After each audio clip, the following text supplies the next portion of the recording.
Sa Davao City, nagmaneho ng taxi si Mayor Rodrigo Duterte. Gusto raw kasi niyang maobserbahan ang totoong sitwasyon sa lungsod.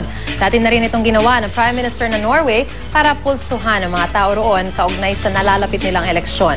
May news to go si Teco Campo ng GMA Davao. Kumakalat ngayon sa Facebook ang larawan ni Mayor Duterte habang nagmamaneho ng taxi. Pabirong sinabi ni Duterte noong una, kulang daw ang sweldo ng mayor kaya sumasideline siya bilang taxi driver sa gabi. Pagbalik sa seryosong usapan, gusto raw mapulsuhan ni Duterte ang totoong sitwasyon sa kanyang lungsod.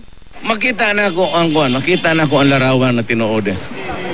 Magpatrolya ko, kauban ako mga security, do ka pick up na. At kapag may nagsusumbong na talamak ang hold-upan sa lugar, siguradong lalabas siya at malas na lang daw ng hold-upper kung makasakay sa taxi niya. Kanang na yung mga reklamo na, Mayor, dagas babahada, dagang hold up na, musuroy ko diya. Na ako yung makitaan.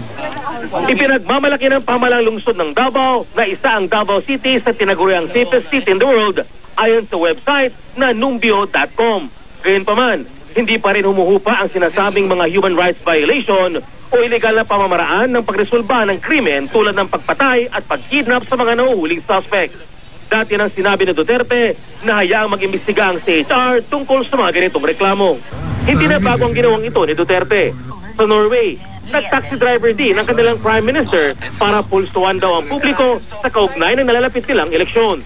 Laking gulat ng mga pasahero nang malamang ang driver nila ay siya palang mataas na pinuno ng bansa. Bukod sa pagmamaneho ng taxi, pinagkaguluhan din si Duterte nang mag-opisina sa labas ng City Hall. Brownout daw sa loob ng City Hall dahil may pumutok na isang transformer. Madilim sa loob ng kanyang opisina at siksikan pa ang mga tao. Natuwa naman ang mga Davaoenyo sa bagong pakulo ng mayor. Botag yung guys si Mayor kay ang mga tao yung magyong priority pag asikaso gani. Teco Campo, GMA News.